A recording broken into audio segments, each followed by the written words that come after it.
جوتيوب. لإعلاناتكم يرجى التواصل مع الفان جروب.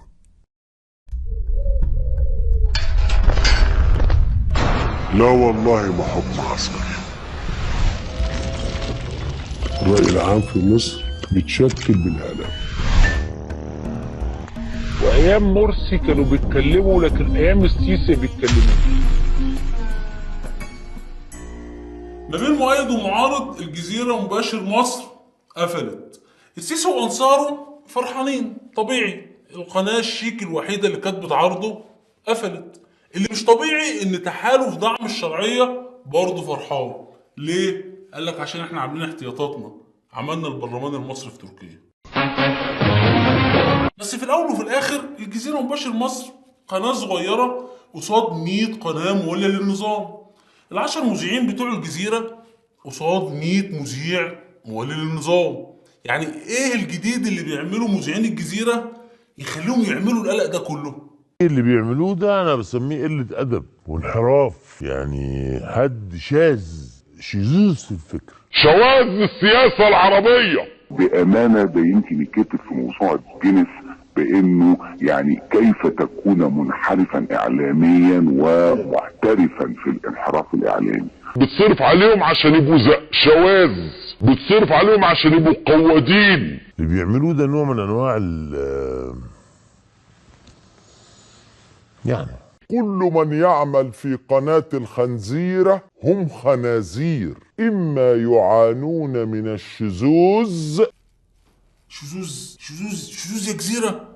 يعني هو لو على الشذوذ هيتقفلت وربنا ستر على ولايانا، لكن للأمانة برضه مذيعين الجزيرة كانوا بيعملوا حاجات تانية ما كانش ينفع تسكت عليها. الجزيرة مباشر مصر، انت هتعملوا ايه؟ ده الكلام اللي احنا كنا بنقوله. وعيب ان انت تبقى في بلد وتفضل تشتم في بلدك. عيب ان انت تبقى في بلد. يعني انا مثلا هنا في مصر انا اقول زي ما انا عايز في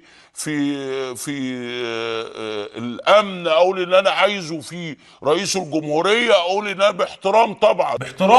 امال ايه؟ احنا اكتر ناس في يوتيوب فاهمين الكلام ده. احنا اول ما بدانا على طول جالنا امن الدوله. اوعى تفهم غلط، امن الدوله في مصر ما بيأذيش حد.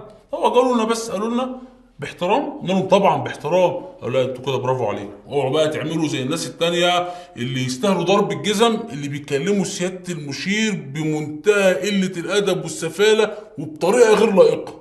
اللي انا بقوله دلوقتي ده علشان اشجع زملائي انه لا احد فوق النقد. هو ايه اللي حصل يا ريس؟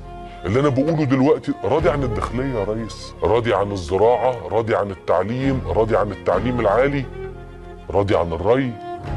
يا ريس حضرتك من تمسك بزمام البلاد، حضرتك المسؤول عن هذه الامور، وارجوك يتسع صدرك لهذا النقد، لانه مش هنبطل هذا النقد بصراحة يا ريس.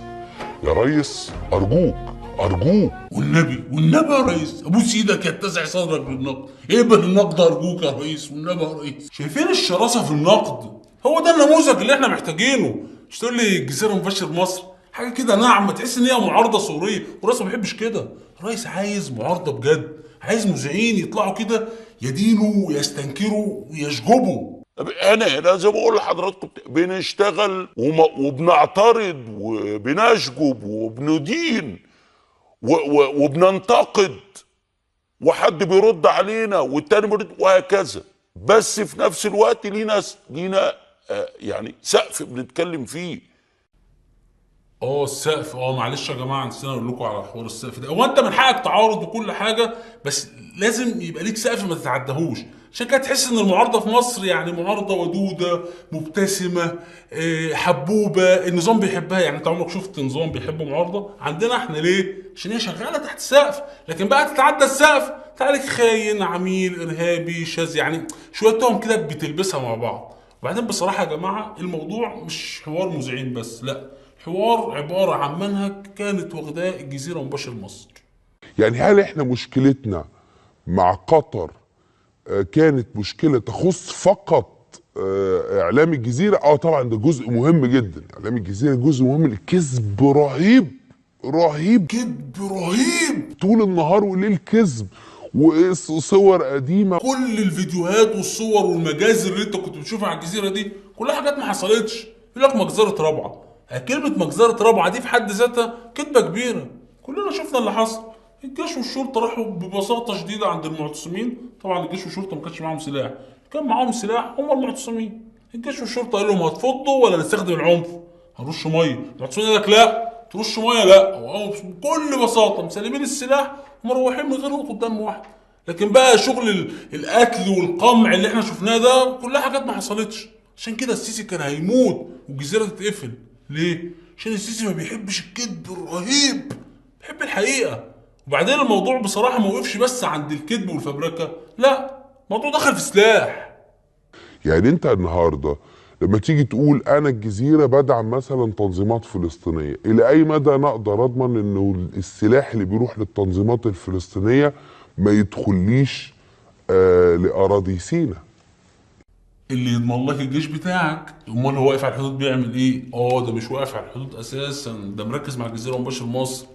طيب ما هو معاه حق بصراحه، يعني ده اول نظريه علوم سياسيه اتعملت في التاريخ بتقول لك معاك سلاح واعلام احكم، ما معاكش اقعد في حته ناشفه. النظام في مصر معاه سلاح واعلام بس ما كانش عارف يحسم المعركه علشان كان في قصاده صوت اعلامي قوي. لكن بعد قفله كده النظام في مصر بقى سكته خضراء ل60 سنه حكم عسكر جديده. الا في حاله واحده، لو طلع قصاده طرف تاني مضاد ليه واقوى منه في السلاح والاعلام. بسيطه. اشوفكم الحلقه الجايه.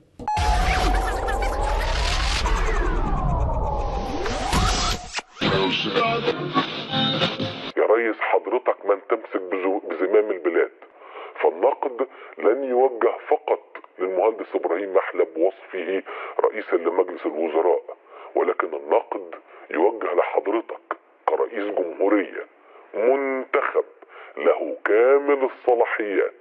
وارجوك يتسع صدرك لهذا النقد، ارجوك. وتاني ارجع اقول حضرتك ادرى. ما تنساش تشترك معانا في قناتنا من هنا وتتفرج على الحلقات اللي فاتت وتتواصل معانا على مواقع التواصل الاجتماعي اللي موجوده رابطها تحت الفيديو وتعمل شير للحلقه. سلام. الشعب راح يكب شويه فلوس في قناه السويس وقاعد مستني العائد. طبعا قناه السويس لسه اصلا ما بداتش فبالتالي ما طلعتش اي عائد فمالهاش لازمه معانا. كده بقى معانا الشعب والبنك.